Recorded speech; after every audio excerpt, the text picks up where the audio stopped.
Queridos amigos, ¿cómo están? Nuevamente un placer estar con ustedes en Salud y Bienestar. Hoy vamos a tener un invitado de lujo.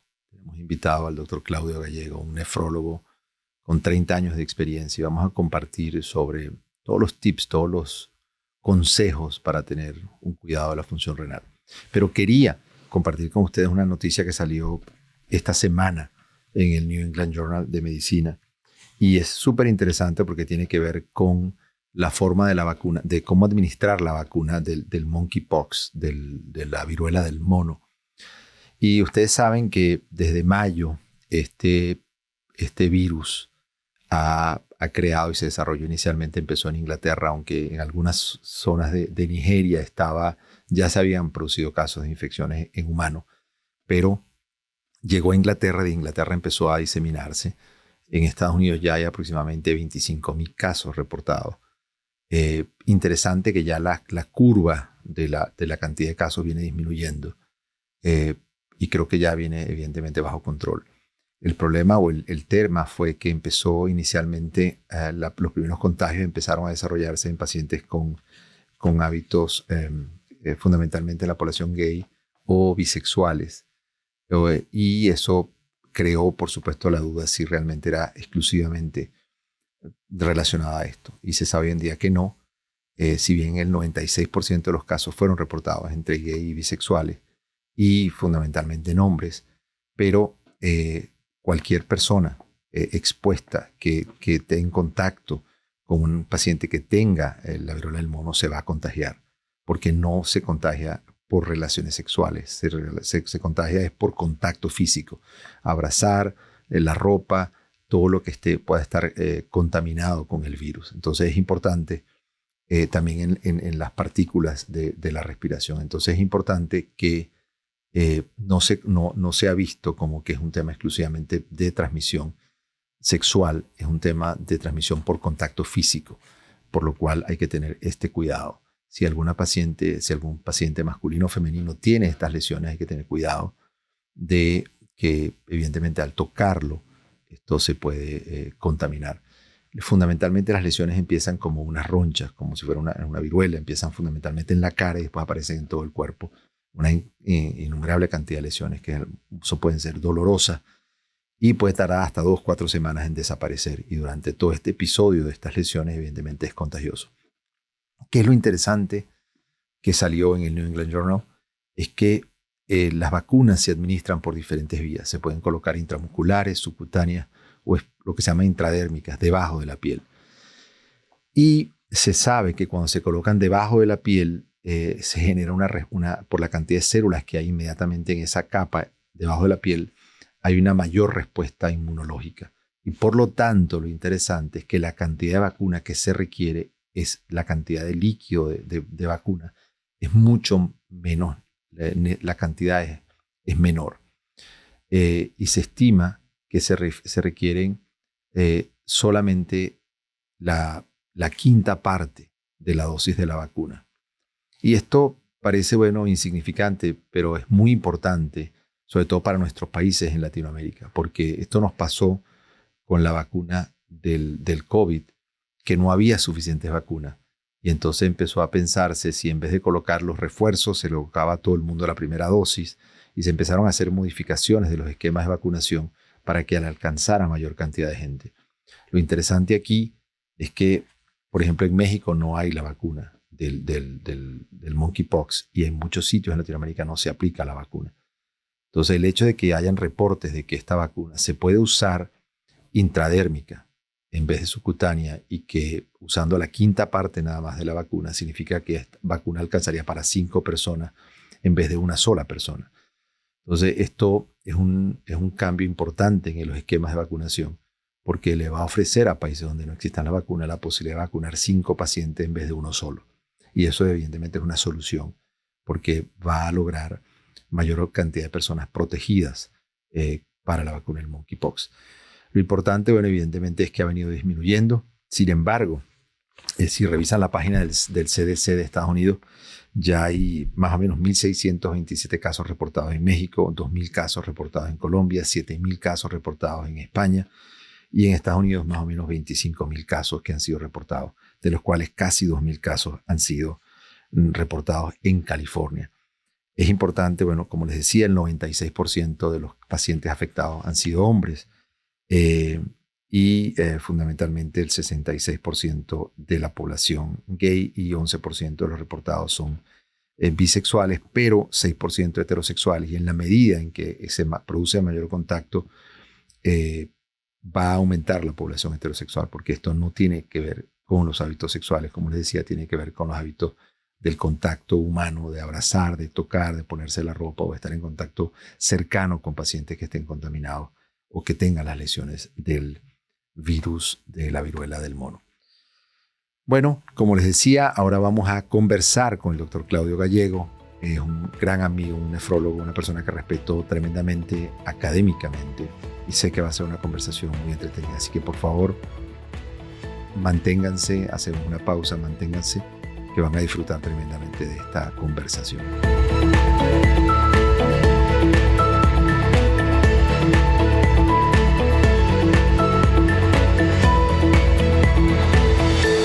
Amigos, qué bueno estar de regreso. De verdad es un placer, y hoy más que nunca súper emocionado. Tengo un gran amigo, un médico a quien respeto tremendamente, y como ustedes saben, pues, mi compromiso de colaborar en tratar de educar y traer información en español de avances en medicina. Hoy está con nosotros el doctor Claudio Gallego, que es un distinguido nefrólogo, nada más y nada menos, con 30 años de experiencia, graduado en la en UCLA. Y siempre, además, nefrología es un complemento de urología, y muchas veces cuando uno tiene un paciente urológico y lo manda al nefrólogo, la gente dice, pero ¿por qué me manda al nefrólogo para ver los riñones si usted es urólogo? Entonces, bueno, es importante por eso el equipo que además hacemos con nefrología. Bueno, Claudio, bienvenido, gracias por aceptar la invitación. Es un honor tenerte en este espacio y poder tener unos minutos para conversar sobre temas tan interesantes como el tema de la función renal. Gracias, René. Buenos días, y es un placer estar aquí contigo. Entonces, ¿cómo definirías, empezando, cuando uno le manda un paciente a un nefrólogo? Exactamente cuál es la función del nefrólogo? Pues yo le digo a los pacientes que el urólogo es cirujano de los riñones y de la vejiga, todo lo que sea cirugía, cortar. El nefrólogo va a ser más una persona que va a pensar sobre las enfermedades, va a planear un tratamiento, va a explicar al paciente todas sus enfermedades médicas. Y el nefrólogo hace biopsias del riñón. Yo los hacía antes. Es meter una aguja a un riñón para sacar un pedacito para ver qué está pasando adentro del riñón. Pero por la mayor parte el urólogo se distingue con la cirugía del riñón. Y yo estoy más para explicar los problemas médicos al paciente y hacerlo entender cómo es necesario hacer cirugía y a veces tratar el riñón con medicinas. Yo soy más con medicinas, el urólogo es más con cirugía. Así lo explico yo. ¿Cuál es la función de los riñones? Pues la función de los riñones es muy importante. Lo que hacen los riñones es limpian la sangre de veneno, porque cuando uno vive, produce veneno. Es normal. Y la otra cosa es que los riñones también van a regular la cantidad de agua y sal que tiene en su cuerpo un paciente.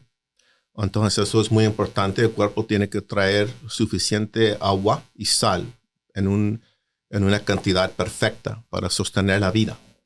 La otra cosa que es muy importante que hacen los riñones es controlar la producción de ácido o regular la cantidad de ácido en la sangre.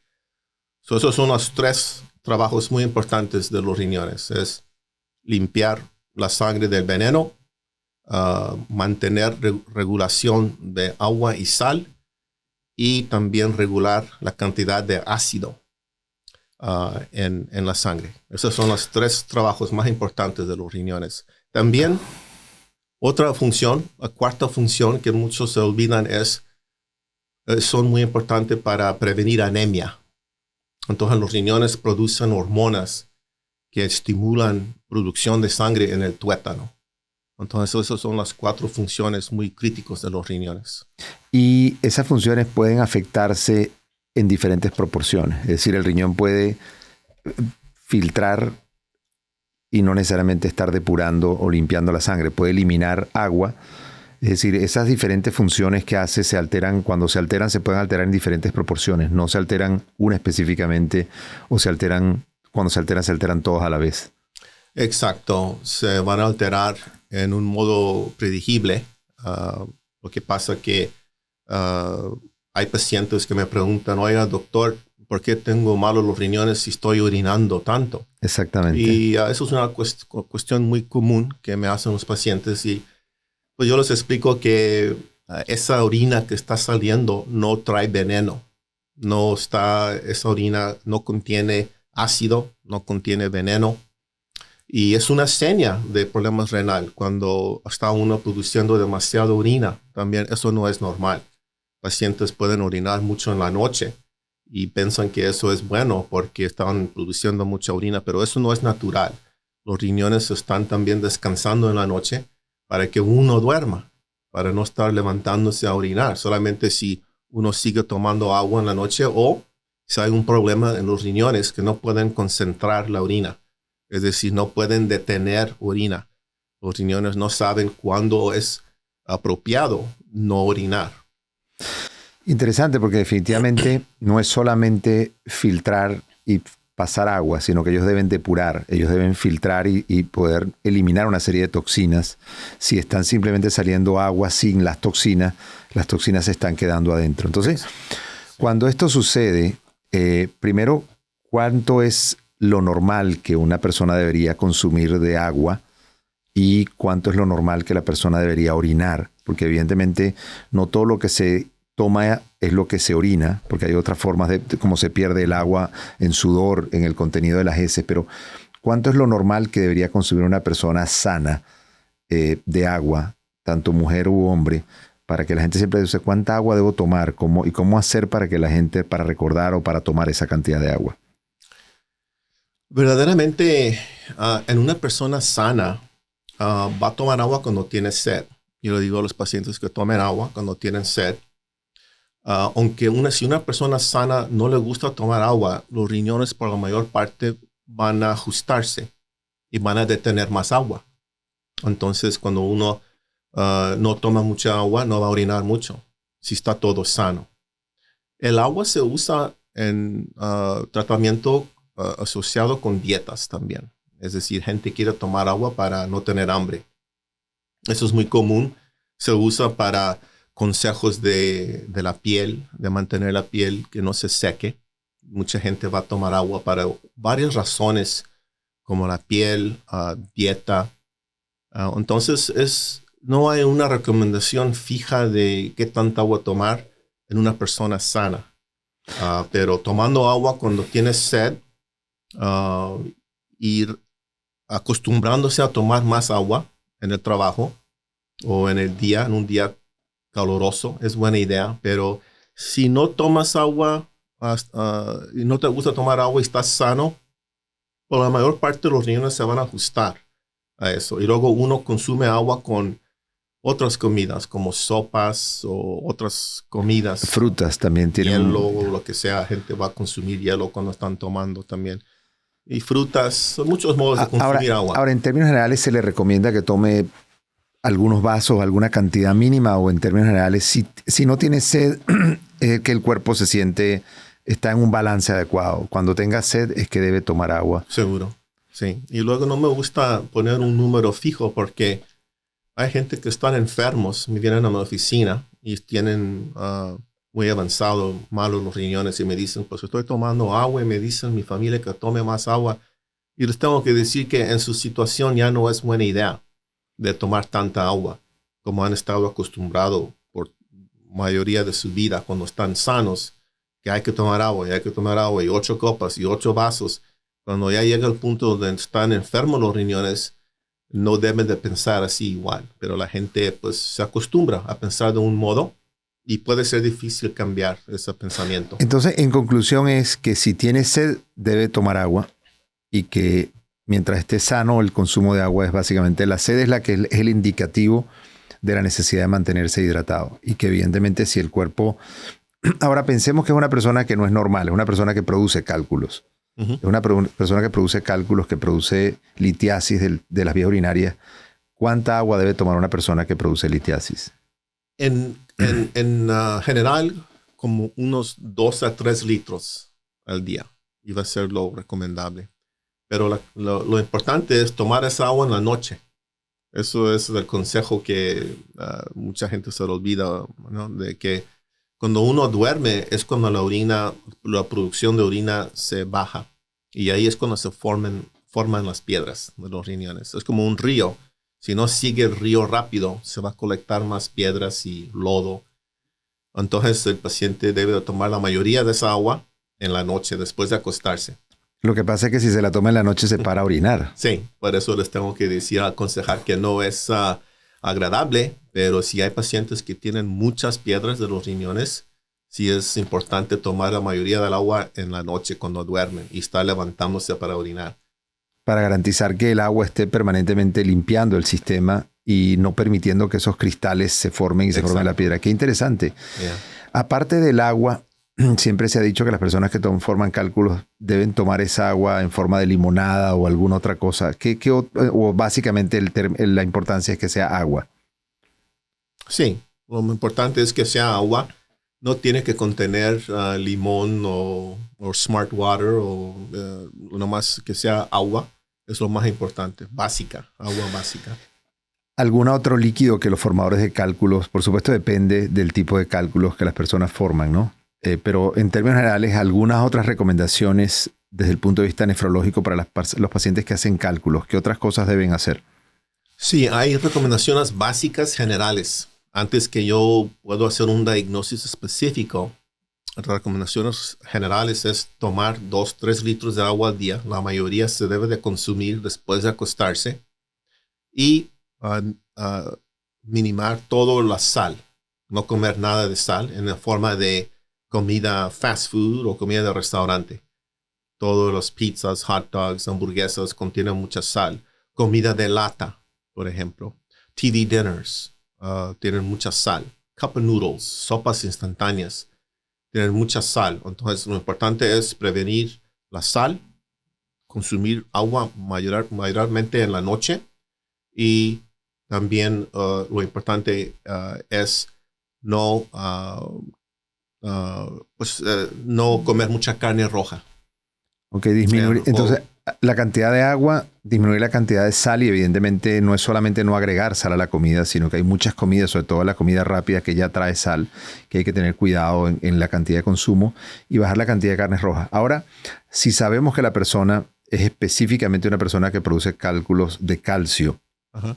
Siempre hay el tema de la osteoporosis, de si bajo el consumo de calcio va a producir problemas en los huesos, es que estoy tomando mucho calcio. Entonces viene el tema de las mujeres, sobre todo con el tema del manejo del calcio. ¿Cómo harías específicamente, cómo se adaptarían estas recomendaciones si la persona produce cálculos de calcio o de alguna de las composiciones con calcio? Sí, esto es importante hacer colecciones de orina de 24 horas para medir el calcio en la orina. Número 1, nunca se recomienda a nadie de no consumir calcio cuando tiene uno piedras de calcio en la orina. El problema no es que estás comiendo mucha comida con calcio, es que el calcio no se está deshaciendo en la orina. ¿Y por qué? Porque falta una química en muchos casos. Se llama citrate. Es una química que va como combinarse con el calcio para que se deshaga y que no se forma piedra. Es importante porque tradicionalmente a los formadores de calcio se les quitaban los lácteos, se les decía no podía comer leche, no podía comer quesos y se era muy exhaustivo en las dietas de bajar el calcio. Y el tema no estaba en el consumo, el tema está en que la ausencia de otro compuesto que es el citrato que es el que ayuda a que ese calcio no precipite y no se forme el cálculo. Entonces, al estar bajo los citratos, estos cálculos, este calcio se agrupaban, precipitaban y se formaba el calcio. Entonces, el tratamiento de ellos no es quitarles el calcio, sino es realmente revisar cómo está el resto de la composición. Entonces, supongamos que ahora la persona come normal calcio. Entonces, las sugerencias son, se analiza la orina de 24 horas y se verifican cómo está el resto de los compuestos para poder hacer el balance. ¿Qué otras recomendaciones generales cuando la persona, aparte de los citratos? Pues las recomendaciones generales son del no comer carne roja, sal, tomar agua. Se tiene que hacer una colección de orina para medir el ácido úrico en la orina, medir el oxalato en la orina y medir también el pH, es decir, qué tanto ácido contiene la orina.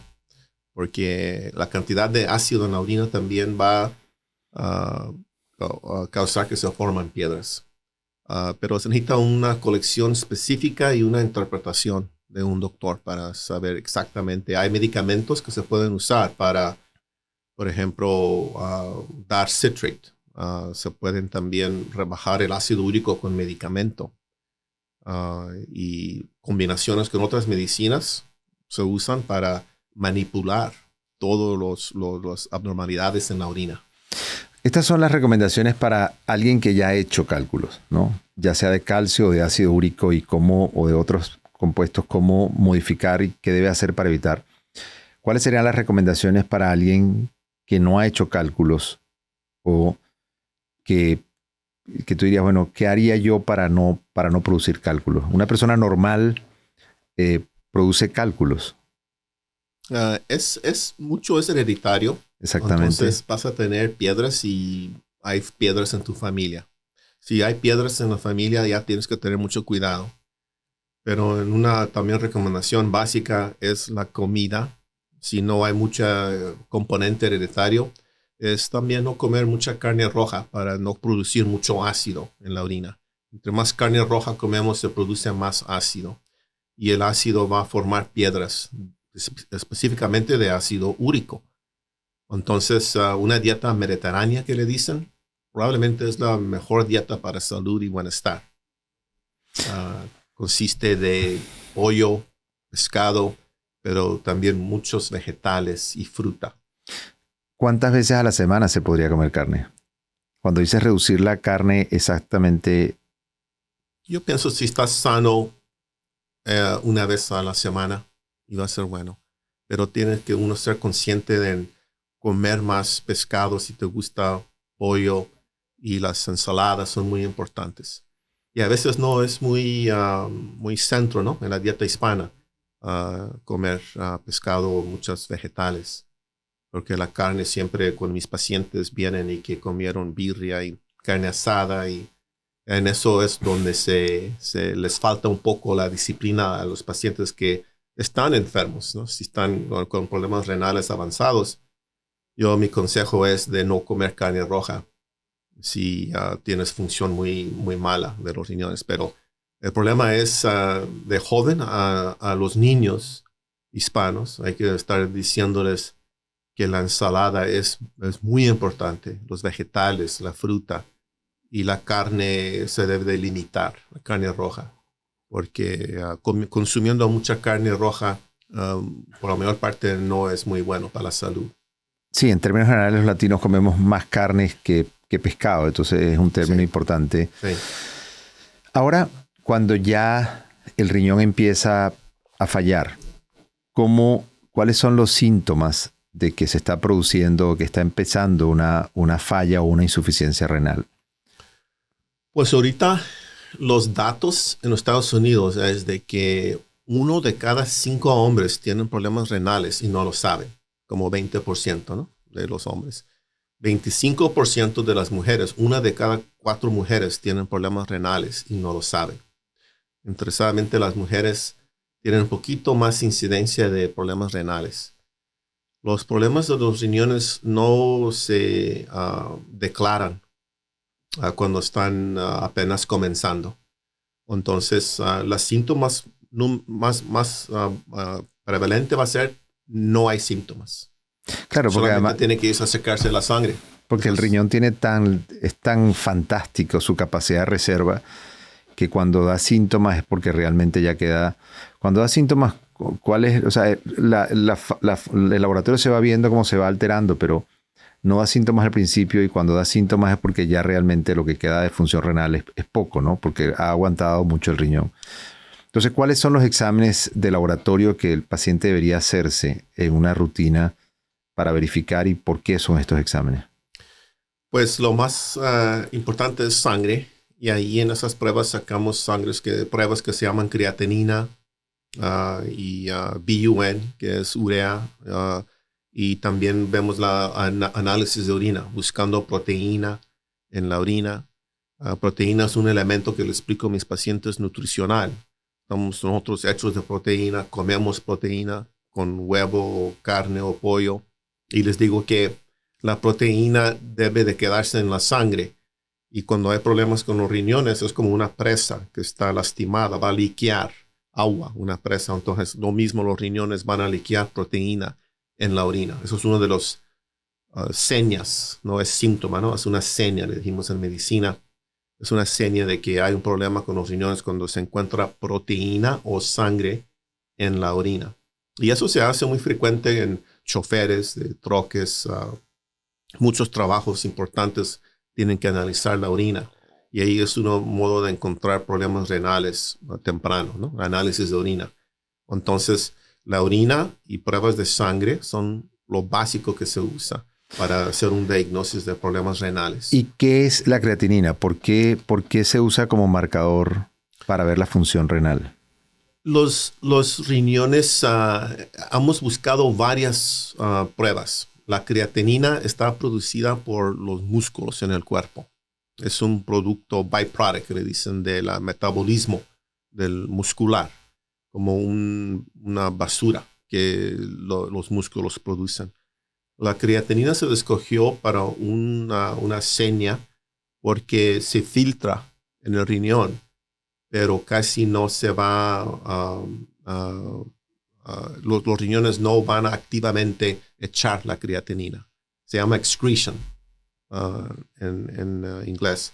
Entonces queremos una química que va a representar filtración, ¿no? Nada más. Y la creatinina es lo mejor que hemos encontrado ahorita. Por eso se usa. Entonces la creatinina es una proteína que el cuerpo elimina, y el hecho de que se use como marcador es que se ve si en la sangre está en un nivel, significa que el cuerpo la está filtrando, la está eliminando adecuadamente. Cuando esa sustancia se empieza a elevar, es que evidentemente el riñón no está haciendo su función y esta sustancia se está acumulando en el cuerpo.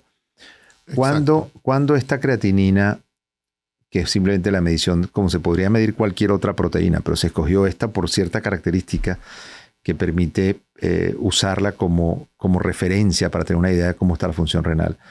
¿Cuándo es anormal esta creatinina, este valor de esta sustancia? ¿Cuándo se considera normal? ¿Cuándo el paciente, hasta cuándo se puede esperar? ¿Qué otros síntomas se esperan? ¿Y cuándo el paciente requiere empezar a dializarse?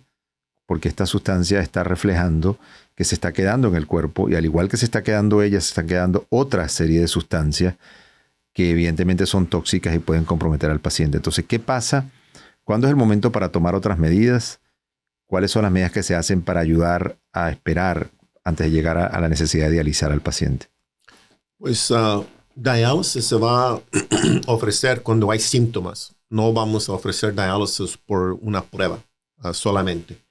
Pero para contestar la pregunta específica, una creatinina normal es 1.0. Si quieres marcar en un papel números, te gusta marcar números, la creatinina de 1 es normal. Cuando sube a 1.5 o a 1.5, ya no es normal. Puede significar problemas. Y la pregunta era, ¿cuándo vas a usar diálisis? En general, un paciente que tiene síntomas y necesita diálisis, la creatinina se va a encontrar como un número de 5. Por ahí así, 4 a 5 o más alto, se va a encontrar en pacientes que necesitan diálisis, pero no vamos a hacer diálisis porque el número está entre 4 a 5. Exacto. Tiene que haber síntomas. Entonces, ¿cuáles son los síntomas, además de la creatinina que ya está sobre 4 o 5? ¿Cuáles son los otros síntomas que el paciente ya empieza a presentar que hace pensar entonces la necesidad de dializarlo? El síntoma más común en mi práctica es falta de respiración, hinchazón de las piernas, de los pies, náusea, mal apetito, mucha rasquera en la piel. Picazón en la piel. Picazón, yeah. Y comezón, como le dicen. Esos son los síntomas más importantes donde vamos a decir, pues necesitamos hacer diálisis. Lo más importante probablemente es agua en los pulmones. Una colección de agua, un lago de agua en los pulmones que previenen que un paciente respire normalmente. Se siente que se está ahogando uno. Cuando llega a ese punto, los pacientes sí aceptan diálisis, quieren sentirse mejor. Cuando yo veo a mis pacientes en clínica que los estoy tratando para prevenir diálisis o retardar el diálisis, vienen con los pies hinchados, es la síntoma más común, las piernas hinchadas y abnormalidad. La sangre puede estar mala también, no están normales ciertos números, pero la síntoma de que se quejan es falta de apetito y problemas respirando y hinchazón del cuerpo. ¿Qué se hace en esos casos cuando se empiezan a tratar los síntomas para tratar de no empezar a dializar al paciente? ¿Qué se hace médicamente para forzar al riñón a que ayude a eliminar ese líquido antes de tener que llegar a dializarlo? Sí, pues no me gusta decir que queremos prevenir diálisis. Es como retrasar el uso de diálisis. Vamos a retrasarlo, vamos a tratar con medicinas, ¿no? Pero tiene que el paciente tener en la mente que el diálisis no es un enemigo, porque hace 40 años enfermedades renales eran fatales. Si no había diálisis, la gente se tenía que seguir avanzando la enfermedad y no era fatal. Entonces ahora lo que usamos es tratamiento mientras preparamos al paciente mentalmente en otros modos para comenzar diálisis. Usamos diuréticos, medicinas para eliminar agua y sal del cuerpo. Usamos medicinas para controlar ácido. Usamos medicinas para controlar la presión alta.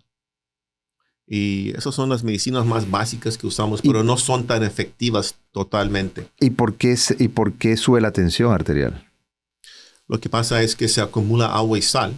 Okay. Como platicamos al principio, los riñones son muy importantes en regular agua y sal. Y cuando los riñones están muy enfermos, se acumula agua y sal en exceso. Y eso sube la presión. ¿Y por qué los pacientes tienen picazón o comezón en todo el cuerpo? Es por la acumulación de venenos. También hablamos cómo los riñones tienen que limpiar la sangre de veneno. Entonces se acumulan ciertos venenos que pueden causar comezón. Y por otro lado, se ve que a veces empiezan a bajar por supuesto, la hemoglobina y se empiezan a anemizar. Y esa era la cuarta función de los riñones, de que producen hormonas para regular la producción de sangre. Cuando ya está en la función menos de 30-20%, entonces comienza a fallar esas hormonas y el paciente se pone anémico. Porque se afecta la producción de glóbulos rojos, entonces evidentemente se empieza a producir anémico. El paciente llegó a 4 o 5, el paciente está con edema de pulmón, está con dificultad para respirar, el paciente definitivamente acepta que tiene que dializarse. ¿Cómo funciona la diálisis? ¿Qué tipo de diálisis hay? En forma sencilla, para que él pueda entender, bueno, hay que dializarlo, cómo es la diálisis y luego vamos a hablar un poco sobre, bueno, cuál es la sobrevida, cuándo viene el trasplante renal, cuáles son las alternativas cuando ya se sale de la diálisis. Pues hay mucho que discutir. Tratamos de hablar con pacientes meses o un año antes de que se va a necesitar diálisis. Hay clases que ofrecemos en mi grupo para poder educar a los pacientes, porque se tiene que hablar de esto varias veces para que entienda un paciente qué le espera y qué es diálisis. Muy brevemente, el diálisis es un modo de limpiar la sangre artificialmente. Y con una máquina podemos sacar poquita sangre del paciente y hacer lo que hace el riñón, es quitar la sal, quitar el agua y controlar el ácido y quitar los venenos y regresar la sangre del paciente. Eso se llama hemodiálisis y se hace con una sonda, se puede hacer una manguerita de plástico que se puede meter al paciente en el hospital para poder sacar la sangre y limpiarla. Si hay preparación adecuada, se hace una fístula en un brazo, que es una conexión de una arteria y una vena, y se deja madurar por unos 3 meses para que crezca, y ahí se forma como una manguerita abajo de la piel, natural. Y cuando llega el tiempo, entonces se va a un centro de diálisis y se va a canular con unas agujas, esa fístula, y así podemos sacar sangre, pasar por una lavadora, y luego regresar al paciente. Ese tiempo toma como 3 horas a 4 horas, 3 veces por semana. Eso se llama diálisis de la sangre o en inglés hemodiálisis. El otro tipo de diálisis se llama peritoneal, diálisis peritoneal. Se mete una manguera en el abdomen, en la cavidad peritoneal, y ahí se va a instilar agua que es estéril, y se deja el agua ahí en esa cavidad por unas 4 horas, como unas 4 o 5 veces al día. Y hay diferentes modos de hacer ese diálisis peritoneal. Se hace con un robot en la noche, una maquinita que lo hace mientras duerme el paciente. Y el otro modo de hacer, de ayudar al paciente es con un trasplante renal. Y eso es lo que toma más tiempo para esperar para un trasplante. Solamente si tienes a un donante que te puede dar un riñón antes que llegas al punto de diálisis, se puede hacer eso. Entonces, la diálisis o la hemodiálisis, que es la diálisis que se hace de la sangre cuando se conectan a estas lavadoras, el ejemplo es claro porque básicamente lo que hace es limpiar la sangre y devolver la sangre. El tema es que hay que hacerlo 3 veces a la semana. Ha habido algunas ideas de que esta diálisis, lo ideal sería que las personas tuviesen estas máquinas en su casa y pudiesen dializarse no 3 veces a la semana, sino todos los días. ¿Cuál es la diferencia entre hacerlo 3 veces a la semana? ¿Por qué no se hace todos los días y se eliminan todas estas toxinas que se producen todos los días? Sí, es muy intensivo hacer los lavados de sangre. Se necesitan muchos enfermeras y técnicos. Con 3 veces por semana, usando unas calculaciones complicadas, hemos determinado que va a ser adecuado 3 veces por semana para poder limpiar la sangre a un nivel que se puede vivir más o menos normalmente. Haciendo diálisis en la casa, hemos encontrado que se puede hacer diálisis 6 veces por semana, 6 días por semana, pero por 2 horas nomás, 3 horas. El motivo es sí, lavar más sangre durante ese tiempo, y sí se controlan más ciertos químicos en la sangre como el fósforo. Y se necesita también un acompañante que te va a ayudar a hacer el diálisis. Tiene que estar entrenados para usar las agujas. Eso es un poco más complicado. Más complicado, evidentemente, sí, hacerlo más frecuente. El diálisis de casa que es más frecuente es el peritoneal diálisis, el diálisis peritoneal. Eso se hace en su casa todos los días. Entonces, la diálisis que se hace a través de la sangre, evidentemente, es más brusca, pero puede ser más efectiva porque entra directamente la sangre, pasa a la lavadora y devuelve la sangre. Pero evidentemente es complicado tratar de hacer esto en la casa para poder hacerlo con la frecuencia. ¿Cuáles son las recomendaciones de los pacientes que están en diálisis con el tema de nutrición? Sobre todo para la comunidad latina, evidentemente hay restricciones de lo que ahora pueden comer o no. ¿Y cuáles son las restricciones de la cantidad de líquido que pueden tomar?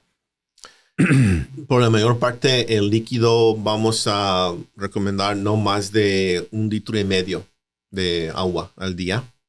Y también lo mismo de antes de comenzar un diálisis o con las piedras es limitar la sal y limitar comida de afuera de restaurantes.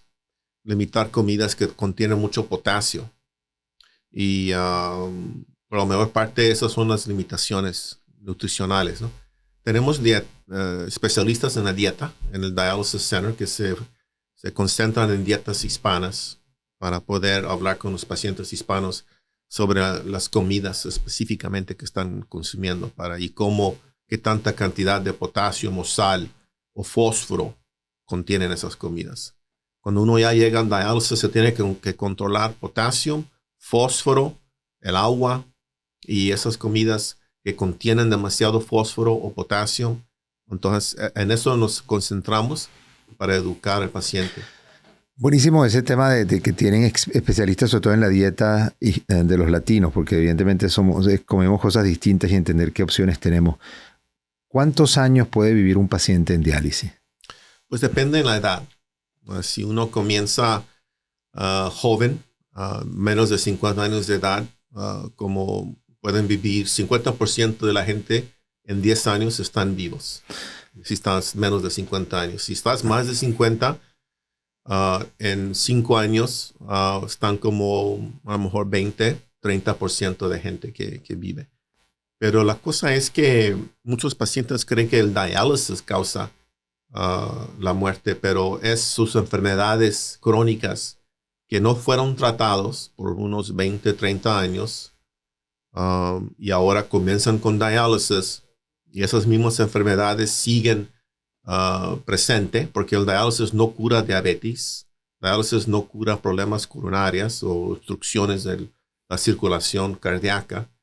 Entonces, esas enfermedades siguen y uno trata de controlarlas, pero con diálisis cuando un paciente ya necesita diálisis, pues está enfermo, ha tenido muchas complicaciones. Por la mayor parte tienen problemas del corazón, del cerebro, han tenido derrames, strokes, ataques de corazón. Esos son los problemas más serios y eso es lo que causan, desafortunadamente, la mortalidad en diálisis. Muchos de estos pacientes tienen la diálisis, evidentemente es una situación temporal mientras llega el trasplante, pero hay pacientes que no, por su edad, ya no van a ser trasplantados o no son candidatos para trasplante. ¿Cuál sería la edad o cuál es el límite para un paciente pasar a trasplante? También esa recomendación es individual, ¿no? Cada paciente es diferente y si tienen preguntas, por la mayor parte hablen con su doctor. Pero una edad de 70 o más típicamente puede ser exclusiva, ¿no? Una edad así, pero si un paciente de 70, 75 no tiene muchas enfermedades serias y quiere un trasplante y uno piensa que va a cooperar con las medicinas y las visitas, no es raro que se use un trasplante en pacientes de 70, 75. Yo pienso que 75 o más, 80, 75 ya es muy exclusivo a esa edad. Para poder hacer trasplante. ¿Cuáles serían, para despedirnos, cuáles serían tus recomendaciones generales como nefrólogo para llevar una vida sana en general y sobre todo para el cuidado de los riñones? Pues una vida sana va a ser usar la dieta mediterránea, si es posible. Es decir, comer más pollo, pescado y vegetales y fruta y no comer tanta carne roja. Tomar agua cuando tienes sed. Y lo importante es ver a su doctor para que le saquen sangre cada año para ver cómo están los riñones. ¿Hay diabetes o no? Porque hay muchas enfermedades que causan problemas renales, como diabetes, la alta presión.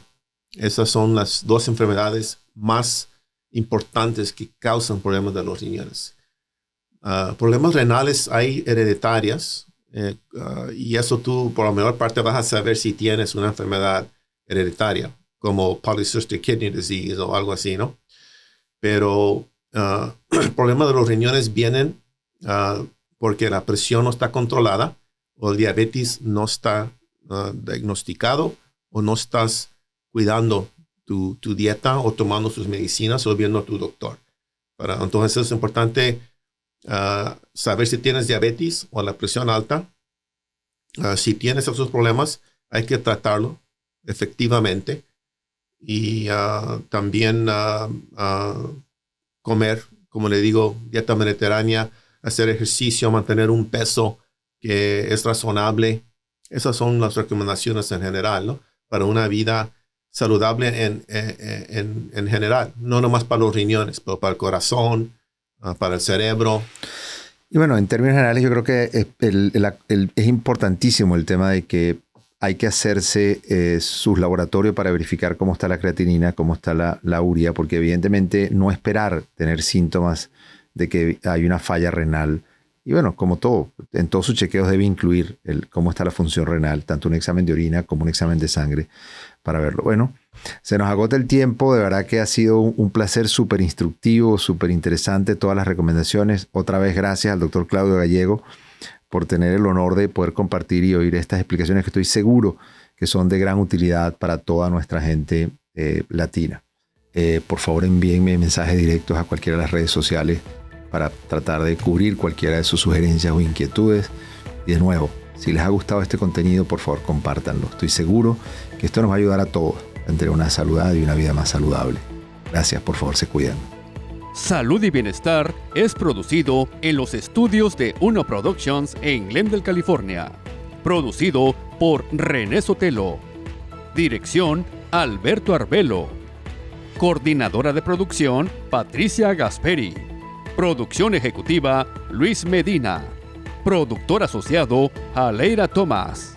Postproducido por Cristian Walter. Edición, Carlos Knight.